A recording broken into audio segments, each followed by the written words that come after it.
कल हम लोगों ने जो इसका मसल्स, स्केलेटल मसल्स का स्ट्रक्चर हमने डिटेल से स्टडी किया था। आज हम उसका मूवमेंट मैकेनिज्म स्टडी करेंगे। इस मूवमेंट मैकेनिज्म को मसल कॉन्ट्रैक्शन कहते हैं। मसल कॉन्ट्रैक्शन में क्या होता है कि ये जो सार्कोमियर है इसकी लेंथ छोटी हो जाती है। इस मैकेनिज्म को 1954 में दो साइंटिस्ट थे, हग्सली एंड एएफ हग्सले। इन दोनों ने इसका एक मैकेनिज्म प्रपोज किया था, एक थ्योरी पेश की थी जिसको हम कहते हैं स्लाइडिंग फिलामेंट मॉडल। इस थ्योरी के मुताबिक क्या होता है,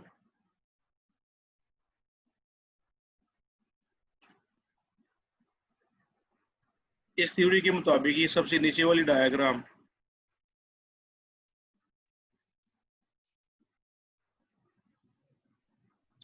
ये जो हाथ से बनी हुई है एक तरह से रेड एंड ब्लैक लाइंस में,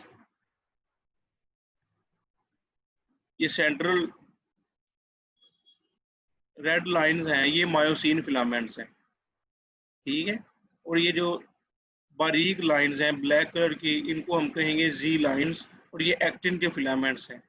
ये जो एक्टिन के फिलामेंट्स हैं ये मूव करके इसके ऊपर ओवरलैप कर जाते हैं रेड लाइंस के ऊपर। रेड लाइन मतलब मायोसिन फिलामेंट्स के ऊपर। ये दो जी लाइंस या दूसरे अल्फाज में एक दूसरे के करीब आ जाती हैं। जी लाइंस कॉन्ट्रैक्ट हो जाती हैं, शॉर्ट हो जाती हैं, तो इस मैकेनिज्म को हम कहते हैं स्लाइडिंग फिलामेंट मॉडल। इसके ऊपर क्रॉस ब्रिजेस होते हैं मायोसिन फिलामेंट के ऊपर, और एक्टिन के ऊपर बाइंडिंग साइट्स होती हैं फॉर क्रॉस ब्रिजेस। एक्टिन बारीक लाइनों के ऊपर बाइंडिंग साइट्स होती हैं, और ये जो मायोसिन के मोटे फिलामेंट्स हैं इनके ऊपर क्रॉस ब्रिजेस होती हैं। बाइंडिंग साइट्स और क्रॉस ब्रिजेस आपस में बाइंड कर जाते हैं, बहुत स्ट्रॉन्गली बाइंड करते हैं with the help of ATP. जब ये बाइंड करते हैं तो ये एक दूसरे के ऊपर ओवरलैप कर जाते हैं और जी लाइंस एक दूसरे के करीब आ जाती हैं। इसको हम वीडियो के मैकेनिज्म की मदद से भी स्टडी कर सकते हैं। ये एक छोटी सी वीडियो है, आप लोग इसको अगर थोड़ा सा इस पे तवज्जो दो। ये Notes. Your cardiac and smooth muscle tissues are involved. Consciously control their actions. Skeletal muscle works under voluntary control. Skeletal muscles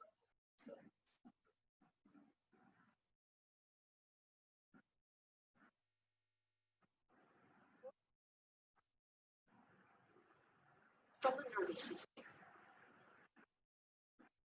is the site of the signal exchange. This is where the synaptic muscles में ये जो होते हैं ना neurons की ending, nerve cell जो होते हैं न्यूरॉन्स, वो आके मसल्स के साथ कनेक्ट करते हैं। वो न्यूरॉन्स मसल्स में जिस पॉइंट पे कनेक्ट करते हैं उस पॉइंट को हम कहते हैं न्यूरोमस्कुलर जंक्शन। और न्यूरॉन का वहाँ पे एक बल्ब होता है, उसको हम कहते हैं साइनेप्टिक बल्ब। तो वहाँ से सिग्नल आता है यहाँ पर, और सिग्नल आते ही मसल्स के अंदर एक होता है एंडोप्लाज्मिक रेटिकुलम।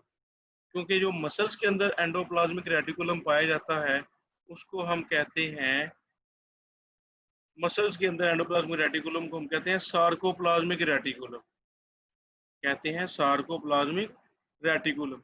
सार्कोप्लाज्मिक रेटिकुलम फौरी तौर पे कैल्शियम आयंस को रिलीज करता है। जैसे यहाँ से सिग्नल आता है, ये जो मसल्स की एनवेलप है जिसको हम कहते हैं सार्कोप्लाज्मा, सार्कोप्लाज्मा के साथ सिग्नल कनेक्ट होता है, और फौरी तौर पे सेल के अंदर, मसल फाइबर के अंदर जो सार्कोप्लाज्मिक रेटिकुलम है वो कैल्शियम आयन रिलीज करता है, और वो कैल्शियम आयन इन्वॉल्व होते हैं मसल्स की कॉन्ट्रैक्शन में।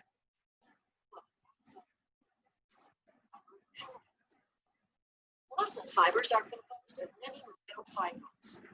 A myofibril contains contractile units called sarcomeres. ये वाला जो है ये सेक्शन तो हम लोगों ने पहले ही आप लोगों को मैंने कल के लेक्चर में बता दिया था कि मसल का जो एक जो एक मसल सेल होता है, मसल सेल्स के अंदर बहुत ज़्यादा मायोफाइब्रिल्स होते हैं। ये बहुत ज़्यादा मायोफाइब्रिल्स हैं और एक मायोफाइब्रिल के ऊपर एक यूनिट, एक कॉन्ट्रैक्टिंग यूनिट को हम सार्कोमियर कहते हैं और हर मायोफाइब्रिल के ऊपर बहुत ज़्यादा सार्कोमियर्स होंगे। इन थाउजेंड्स होंगे, ये हज़ारों की तादाद में एक मायोफाइब्रिल के ऊपर ये सार्कोमियर होंगे। ये एक सार्कोमियर का स्ट्रक्चर अगर देखा जाए उसमें dark band, light band alternatively एक दूसरे के साथ मौजूद होती है और और एक सार्कोमियर जो है वो एक जी लाइन से लेकर दूसरी जी लाइन तक वो होता है।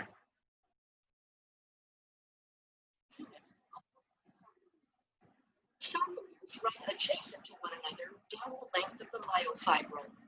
Each sarcomere consists of alternating thick and thin protein filaments, giving skeletal muscle its striations. The muscle contracts when these filaments slide past each other. The thick filaments are myosin, which are anchored at the center of the sarcomere. M line.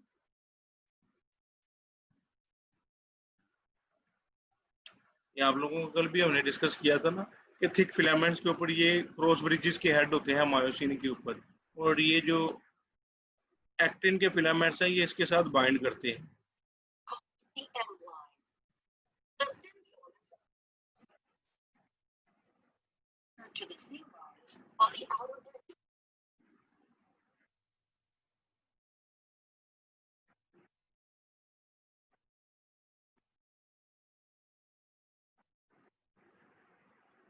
Though the action between the filaments is described as sliding, the myosin इस तरह से इसके साथ जो thick filament या myosin filaments की जो head है, क्रॉस ब्रिजेस है, वो एक्टिन फिलामेंट के साथ बाइंड करते हैं और बाइंड करने के बाद वो फिर उसको बड़ी तेजी से झटके से खींचते हैं और एक्टिन फिलामेंट्स को वो मूव करते हैं, स्लाइड करवाते हैं इसके ऊपर। ये स्लाइडिंग मैकेनिज्म या ओवरलैपिंग मैकेनिज्म जो है ये कहलाता है slide filament movement. the actin along its length.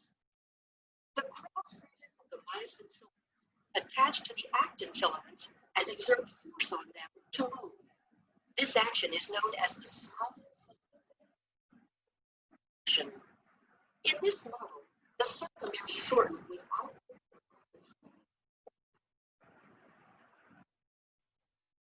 ATP is hydrolyzed to ADP and inorganic phosphate. ये कॉन्ट्रैक्शन तभी स्टार्ट होती है जब यहाँ पे क्रॉस ब्रिजेस के पॉइंट पे जो एक एटीपी का मॉलिक्यूल है वो ब्रेक डाउन होके एडीपी वगैरह में रिलीज होता है और उससे एनर्जी रिलीज होती है। वो एनर्जी इसकी मूवमेंट को वो एक्टिवेट करवाती है। Phosphate. This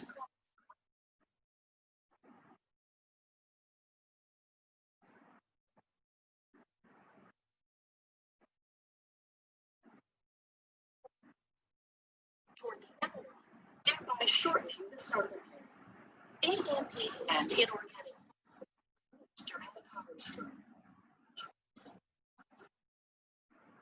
The molecule of ATP and the myosin to either go through another cycle of binding, contraction, or remain unattached. जितना ज्यादा muscle Muscle contractions at the act जितना ज्यादा मसल जो है वो उसने बेंडिंग होती है उतने ज्यादा उसमें एटीपी यूज होते हैं। एटीपी आगे बाइंड करते चले जाते हैं बहुत तेजी से और मसल मूव करता चला जाता है। तो मैंने आप लोगों को बताया था कि ये जितना भी मैकेनिज्म है इसको कैल्शियम रेगुलेट करता है। कैल्शियम किस तरह से रेगुलेट करता है? अगर आप ये जो एक्टिन फिलामेंट है, एक्टिन फिलामेंट के स्ट्रक्चर को देखो तो हमने कहा था कि इसके अंदर ये जो रेड कलर का भी दिखाया हुआ है ये है एक्टिन फिलामेंट और ये जो उसके ऊपर ये दो लाइंस हैं ये है इसके अंदर ट्रोपोमायोसिन और ये जो ब्लू तीन सर्कल्स हैं, तीन डॉट्स हैं, ये तीन पॉलीपेप्टाइड मॉलिक्यूल हैं ट्रोपोनिन मॉलिक्यूल्स, ट्रोपोनिन प्रोटीन। और कैल्शियम आयन जैसे ही इस ट्रोपोनिन के साथ बाइंड करेगा तो वो इस ट्रोपोनिन मॉलिक्यूल के ऊपर बाइंडिंग की वजह से ये जो ट्रोपोमायोसिन है ये थोड़ा मूव करेगी। जब ट्रोपोमायोसिन मूव करेगी तो वो एक्टिन को एक्सपोज करेगी, एक्टिन की बाइंडिंग साइट्स को एक्सपोज करेगी जिसके साथ ये क्रॉस ब्रिजेस बाइंड करते हैं। आप देखिएगा कैल्शियम आयन किस तरह से ये काम करता है। of calcium. The thin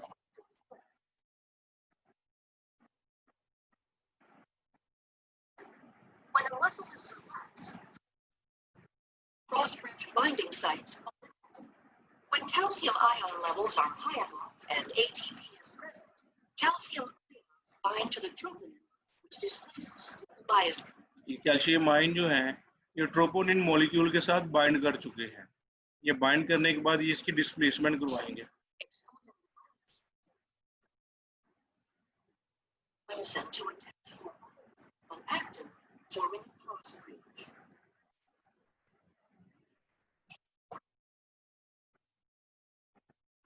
ये आप लोगों को भी बताया था कि जो कैल्शियम आयन है ये सार्कोप्लाज्म रेटिकुलम के अंदर स्टोर होता है और जैसे ही यहाँ पे न्यूरॉन का सिग्नल आता है तो सार्कोप्लाज्म रेटिकुलम से ये फौरी तौर पे कैल्शियम रिलीज हो गए सेल्स के अंदर मूव करना शुरू कर देता है। In response to signals from the nervous system.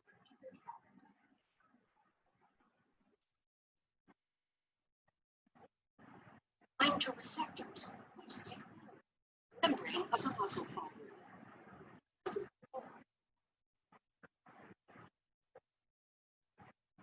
Calcium ions.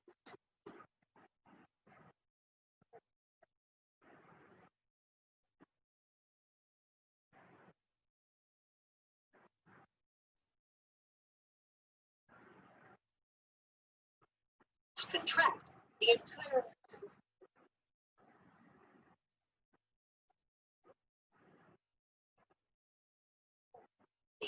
Allowing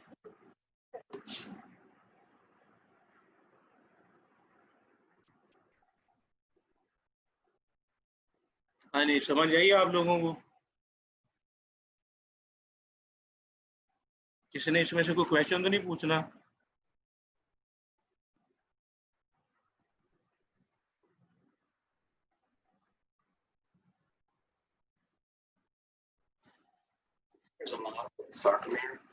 अगर इसका हम मॉडल देखें तो अगर हैंडमेड मॉडल होते हैं जिस तरह बायो लैब में कुछ स्केलेटन होते हैं, इसी तरह हमारे पास तो अभी ये सहूलत मौजूद नहीं है। हम कोशिश करेंगे कि जल्द इस तरह का कोई मॉडल बच्चों को दिखाने के लिए ले आए। ये एक मसल फाइबर दिखाया हुआ है, ये उसकी ऊपर कवरिंग है सार्कोलेमा और नीचे ये जो स्पॉट्स नजर आ रहे हैं ये एंडोप्लाज्मिक रेटिकुलम के हैं। ये दो जो हैं ये इसकी जी लाइंस हैं।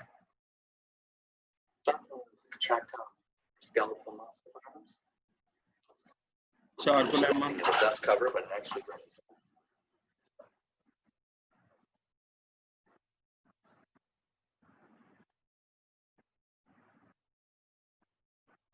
transverse tubule or T-tubule.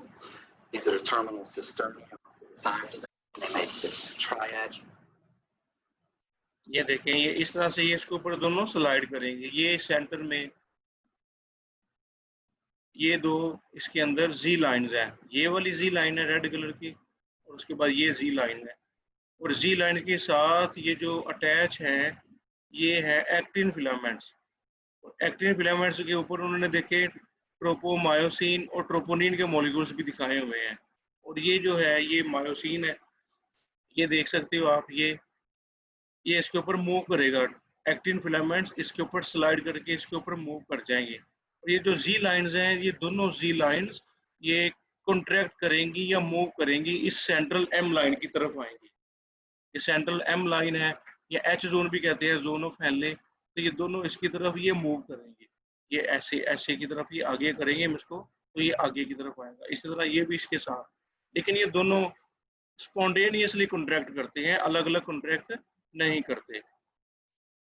ये मसल्स की जो ये रिलैक्स फॉर्म में इसी तरह ये होती हैं। अच्छा, यहाँ पे ये जो क्रॉस ब्रिजेस हैं ये इसके साथ जो ट्रोपोनिन मॉलिक्यूल्स है जब इसके साथ आगे कैल्शियम बाइंड करता है तो ये क्रॉस ब्रिजेस के साथ इसकी बाइंडिंग साइड बाइंड कर जाती हैं। दोनों तरफ ये साइमल्टेनियसली यही प्रोसेस होता है।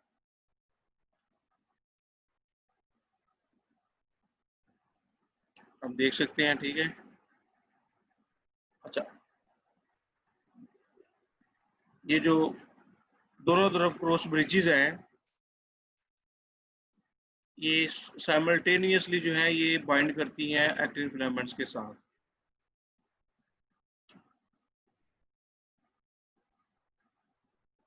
ये है इसके ऊपर ट्रोपोमायोसिन, और ये उसके अंदर ग्रीन कलर के छोटे छोटे स्पॉट बने हुए हैं, ये है ट्रोपोनिन मॉलिक्यूल।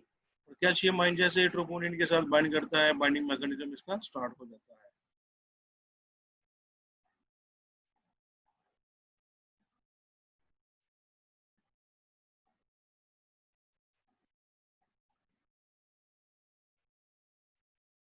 अगर किसी ने कोई क्वेश्चन पूछना हो इस सेशन में से,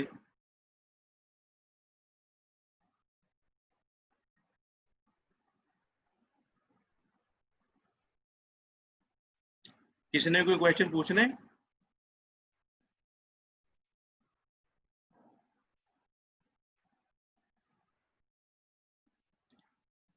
किसी को अगर ना समझ आई हो तो वो मुझसे डिस्कस कर सकता है अभी भी। बहुत ही आसान